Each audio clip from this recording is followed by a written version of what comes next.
Magandang araw po, welcome po sa aking channel, Love9 TV.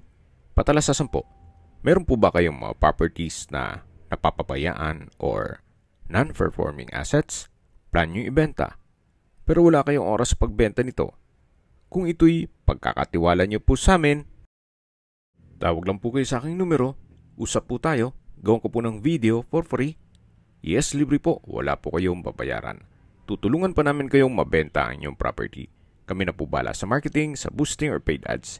Even sa tripping, hindi na po kayo mapapagod sa pag-entertain ng mga buyers. Kami na po bala sa lahat. Tawag lang po kayo. Nandito po tayo ngayon sa Tagaytay, Nasugbu Highway, kung saan meron po tayong bagong video presentation, isang commercial property. May lot area po ito na 3,361 square meters. Ito po'y titulado, buhay po ang may-ari, kaya wala po kayong magiging problema sa documentation o sa transfer ng title. Along National Highway at may frontage na 30 meters more or less. Ito po'y nasa mataas na lugar. Ang estimated elevation above sea level ay 2,028 feet. Ang kagandahan po dito sa property ay meron pong patag na lupa. Compare dun sa ibang mga property binibenta dito ng mga overlooking na kung saan halos puro slope po ang terrain.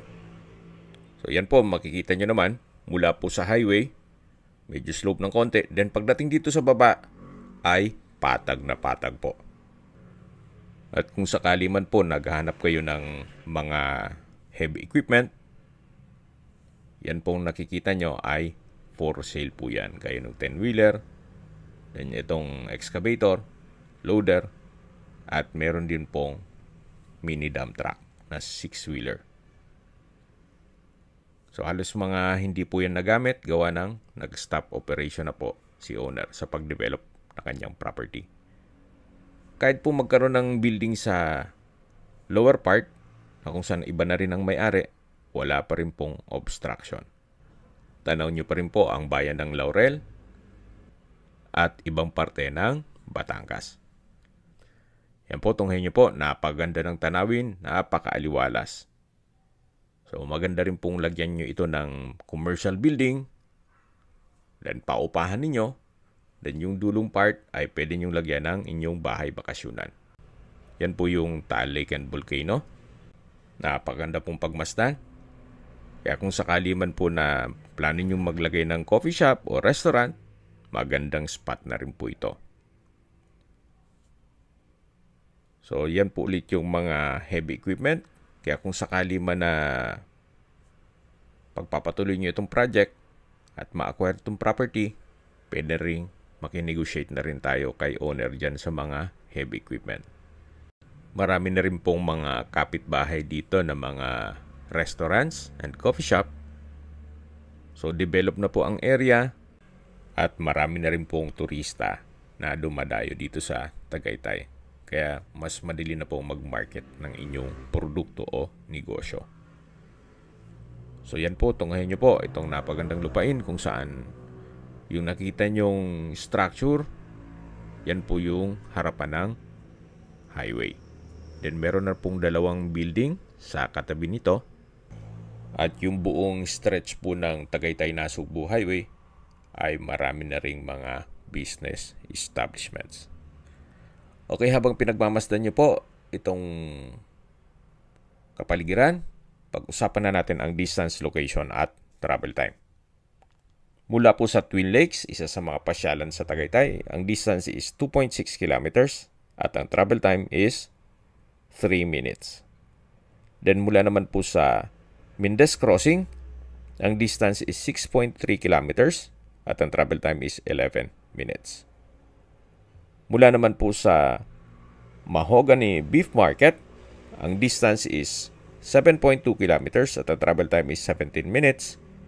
Mula naman po sa Sky Ranch, ang distance is 16 kilometers at ang travel time is 7 minutes.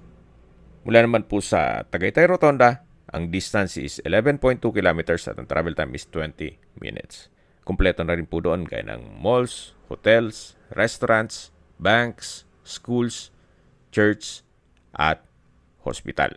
Yan po yung lagi kong binabanggit sa inyo na dapat nyo i-consider sa paghanap ng property, yung meron pong malapit na hospital. Hindi ko naman po sinasabing sakitin kayo. Yan naman po for emergency purpose lang naman. At mula naman po sa Calax, Silang Interchange o Aguinaldo Highway, ang distance is 27.7 kilometers at ang travel time is 42 minutes. Sa mga nag-skip po ng video, summarize ko lang po. Ito pong property ay may total lot area na 3,361 square meters. Along Tagaytay-Nasugbu Highway at may overlooking view. May frontage po ito na 30 meters more or less. At tungkol naman po sa dokumento nito, ito po ay titulado, buhay po ang may-ari, kaya wala po kayong magiging problema sa documentation o sa transfer ng title. Sa presyo na po tayo. Binibenta po ito ni owner sa halagang 35,000 pesos per square meter. Kung may mga katanungan po kayo o gusto magpaset ng tripping dito sa property to, tawag lang po kayo sa aking numero. At sa mga kababayan naman natin nasa ibang bansa, meron po akong Telegram. Sa mga iPhone user naman, may iMessage. Meron din pong Imo, Skype, Viber at WhatsApp.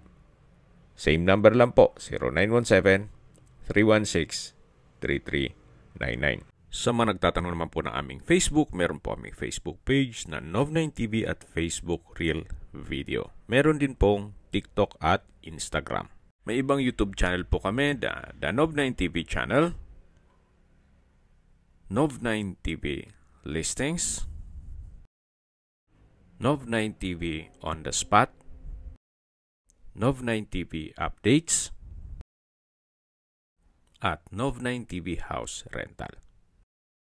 Sana po naibigyan nyo ang video presentation. Paki-like and subscribe na lang po sa aking channel para ma-update din po kayo sa aking future listings. Kung sakali po hanap nyo yung mas malaking sukat ng lupa, meron din po kami ibang listings na pwede nyong pagpilian. Huwag po kayong mag-atubiling tumawag sa amin. Then, let us know your budget para malaman namin kung anong property pwede naming ilog sa inyo. Sa lahat pong viewers, subscriber at nagtiwala po sa amin, salamat po sa suporta. Ingat po kayo lagi at yung pamilya. Maraming salamat po.